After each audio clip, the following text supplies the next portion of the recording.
प्रभ के सेवक प्रभ आप सवारे, शरण नानक तिन सद बलिहारे।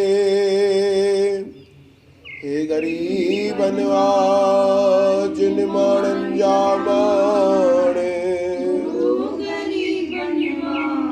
शन तोखे पवंदम मां। प्रभ के सेवक प्रभ आप सवारे, शरण नानक तिन सद बलिहारे। बोलो गुरु नानक देव, गुरु ग्रंथ साहिब की जय। बाबा नरनदास साहिब की, बाबा श्यामदास साहिब की। पंचम पातशाही गुरु अर्जन देव साहिब जन जी बाणी आ। गुरुजन ॿुधाइनि था वेठा कि भई जाके दरस पाप कोट उतारे। जिन दर्शन करण सां, दर्श करण सां जंहिंजे कई पाप निवृत थी वेंदा आहिनि।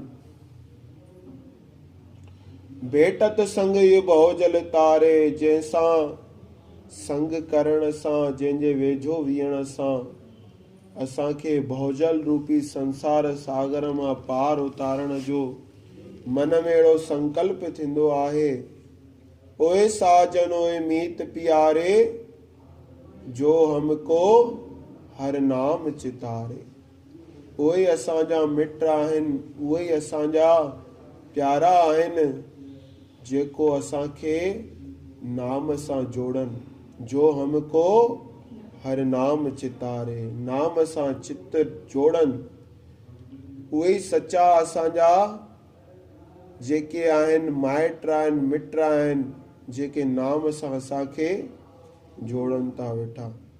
जो कि सार वस्तु जेकी आहे हरि चिंतन आहे, हरि भजन आहे।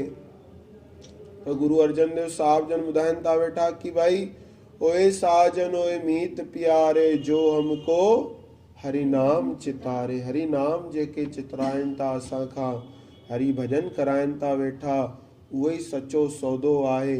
गुरु नानक देव साहिब जन न विया कालूअ चयईं साईं हे वञो हे सौदो करे अचो, वापार करे अचो, पैसा ॾिनऊं। उन्हनि गुरु नानक देव साहिब जन छा कयो, फ़क़ीरनि फ़ुकरनि खे सभु खाराए करे वापसि आया। चई मां सचो सौदो करे आयो आहियां, सच जो सौदो। ओॾी महिल कालू ॾाढो नाराज़ थिया आहिनि। उन्हनि जे पिता साहिब जन ॾाढो चिल्लायो आहे। पोइ उन्हनि जी जेकी भेण हुई नानकी, उहो उन्हनि खे सुञाणंदी हुई। चई हिननि खे न चओ कुझु बि, जेको चइणो अथव सो मूंखे चओ, हिन खे तव्हांखे न ख़बर आहे केरु आहे। अहिड़े नमूने त सचो सौदो जेको आहे नाम रूपी सचो सौदो आहे। हरि चिंतन जेॾी महिल भजन थिए थो परमात्मा जो, ओॾी महिल सम्झो असांजो सकारतो ॾींहुं आहे। अॼु असांजे मन में परमात्मा जी वॾे में वॾी कृपा आहे, जो कि मां अॼु भजन सिमरण में वेठो आहियां। भजन थो थिए, मुंहिंजो मन लॻे थो भजन में। त गुरुजन अॻिते वाणीअ में ॿुधाइनि था वेठा, जाका शब्द सुनत सुख सारे। जंहिंजे शब्द ॿुधण सां मन में शांती अचे थी, सुख मिले थो। गुरुजन जो गुरुअ जी वाणी एॾी मिठास रूपी आहे। मिठो संग जीअं हूंदो आहे, जॾां चक हण ओॾां पियो मिठो थो लॻे। अहिड़े नमूने गुरु ग्रंथ साहिब में बि जेकी बि वाणी लिखल आहे, गुरुजन लिखी आहे, अमृत रूपी वाणी आहे। त उन्हनि जे ॿुधण सां मन में शांती ईंदी आहे। त अहिड़े नमूने गुरुजन ॿुधाइनि था वेठा, जाका शब्द सुनत सुख सारे। सभु सुख मिली वञनि, अंदर में शांति मिली वञे।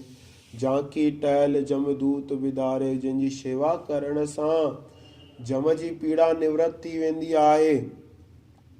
जाकी धीरक सुमनय साधारे, जाके सिमरन मुख उजलारे। जंहिंजे सिमरन करण सां मुख उज्जवल थो थिए। अहिड़ो प्रभु परमात्मा प्रभ के सेवक प्रभ आप सवारे, शरण नानक तिन सद बलिहारे। पंहिंजे प्यारनि खे पाण सवारंदो आहे। जेको उनजो थी थो वञे, प्रभु परमात्मा मां तुंहिंजे हवाले आहियां, तुंहिंजी शरण में आहियां, त उनजी पत परमात्मा ज़रूर बि ज़रूर रखे थो वेठो। शरण नानक तिन सद बलहारे। गुरुजन चवनि था मां अहिड़े जी शरण वरिती आहे, मां बलहार वञा अहिड़े प्रभु परमात्मा तां जंहिं सभु कुझु कयो आहे, सभु कुझु करे थो वेठो, अहिड़े प्रभु परमात्मा जी मां शरण वरिती आहे। ऐं प्रभु परमात्मा जो इहो बिरद आहे, जो शरण आहे तिस कंठ लाए, इहो बिरद स्वामी संधा। जेको बि हुनजी शरण वरिती आहे, जंहिं बि शरण वरिती आहे। अर्जुन वियो, चई साईं मूंखे तव्हांजो समर्थन खपे, मां तव्हांजे शरण में आयो आहियां। दुर्योधन बि वियो, पर परमात्मा निवेश गोरा हुए, चरणनि तां अर्जुन बीठो हुयो, हुनजी सची सिक भावना सुठी, त प्रभु परमात्मा हुनजी सहायता कई।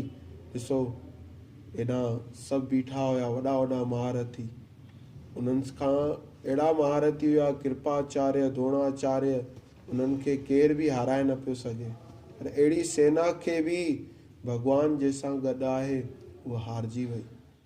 वीचार करणु लॻूं त भीष्म पितामह अगरि चाहियां त सभु उॾाए पियो सघे, एॾी शक्ति हुई भीष्म पितामह में। कृपाचार्य में बि वॾी शक्ति हुई, कर्ण में बि वॾी शक्ति हुई, एॾा वॾा वॾा महारथी हुया, पर भॻवान जंहिंसां गॾु आहे उनखे केरु थो हाराए सघे।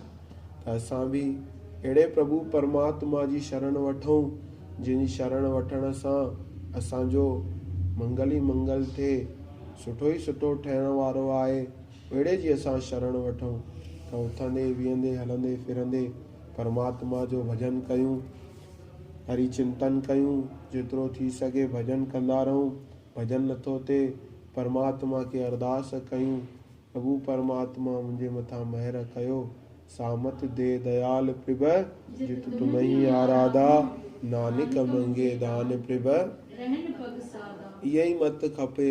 सुमत ॾियो प्रभु परमात्मा जी, मां तोखे वणा ॿिए खे वणा, मन वणा सतगुरु शल तोखे वणा। त प्रभु परमात्मा दया जो सागर आहे, कृपा जो घर आहे, ज़रूरु कृपा कंदो, असां औलाईअ मां सवलाई कंदो, ऐं लोग सुखी कंदो।